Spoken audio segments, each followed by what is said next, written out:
బేర్లని నీళ్లు తక్కువ ఉన్నటువంటి భూముల్లో యాపిల్ బేర్లని కొత్త వెరైటీ వచ్చింది పండ్లు. దానికి 1,50,000 ఇస్తుంది ఎకరానికి ప్రభుత్వం. అది వేసిన వాళ్ళకి సంవత్సరానికి 1,50,000 నుండి 2 లక్షల ఆదాయం వస్తుంది. యాపిల్ బేర్ వేసిన వాళ్ళకి, రైతుకి, దానిమ్మ వేసిన వాళ్ళకి, రైతులకి వచ్చేసి ఎకరానికి 1,50,000 ప్రభుత్వం ఇస్తుంది పెంచుకోవడానికి, మొక్కలు పెంచడానికి. తర్వాత ఆదాయం ఎకరానికి 2 లక్షల పైన ఆదాయం ఉంది. కాబట్టి రైతులు మన ప్రాంతంలో వరి పండించకూడదు, వీటి వల్ల ఆదాయం ఎక్కువ రాదు. పత్తి, మిర్చి ఒక సంవత్సరం రేట్లు బాగుంటే లాభం వస్తుంది, రేట్లు బాగాలేనప్పుడు నష్టం వస్తుంది.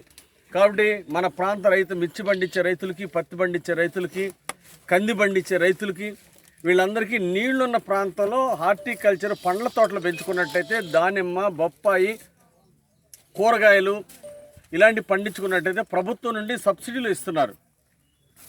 డ్రిప్ ఇరిగేషన్కి సబ్సిడీ ఇస్తుంది. డ్రిప్ పెట్టినందువల్ల దిగుబడి 35% ఎక్కువ వస్తుంది దిగుబడి. కాబట్టి డ్రిప్ ప్రతి ఒక్కరు రైతు వేసుకోవాలి.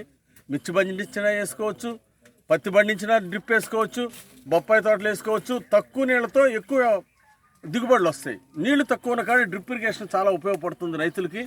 ముఖ్యంగా ఏంటంటే ఈ పత్తి, మిర్చి వీటి వల్ల ఆదాయం తగ్గుతూ ఉంది ఒక్కో సంవత్సరం. ఇలాంటప్పుడు పండ్ల తోటలు వేసుకుంటే ఎక్స్పోర్ట్ ఉంది, ఇతర దేశాలు పంపచ్చు. బాంబే, కలకత్తా, హైదరాబాద్ లాంటి మార్కెట్లకి ఇక్కడ పండించినటువంటి పంటలు వెళ్తూ ఉన్నాయి పండ్లు. కాబట్టి రైతులకి పంటకి డిమాండ్ ఉంది. పండ్ల తోటలు పండించి ప్రతి రైతు ఎకరానికి 2 లక్షల సగటున ఆదాయం తీయాలి పండ్ల తోటల మీద.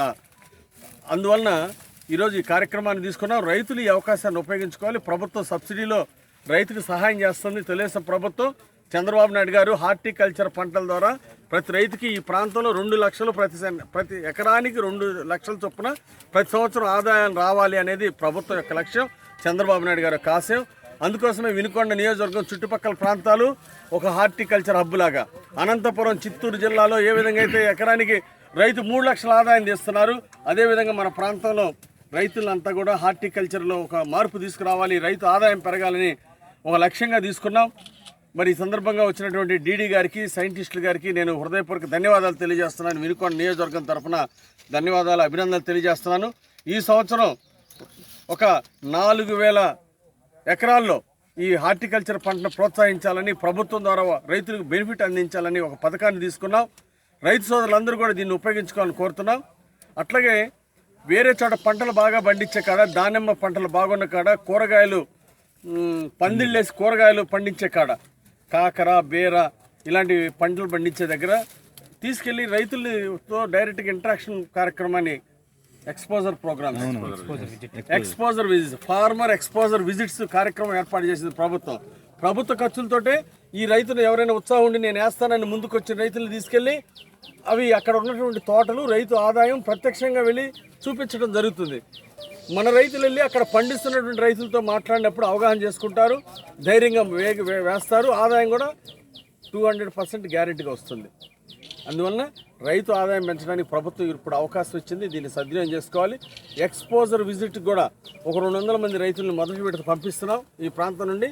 వీళ్ళు వెళ్ళి అక్కడ పండించే రైతుల్ని చూడటం, అక్కడ ఎకరానికి 2.5 లక్షలు 3 లక్షలు వచ్చే ఆదాయాన్ని మన రైతులు తెలుసుకోబోతున్నారు.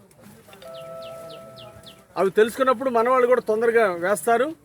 హార్టికల్చర్ ప్లాంటేషన్ వల్ల రైతులకి లక్షల్లో లాభాలు వస్తాయి. అందువలన అందరూ కూడా ముందుకొచ్చి ప్రభుత్వం ఇచ్చే సబ్సిడీలు 1,50,000 ఎకరానికి సబ్సిడీ ఇస్తుంది ప్రభుత్వం. దీన్ని తీసుకోవాల్సిందిగా రైతు సోదరులకు విజ్ఞప్తి చేస్తున్నాం. అదే మార్గం అండి. ఇప్పుడు మా కంచెలు ఇబ్బంది సార్ మాకు.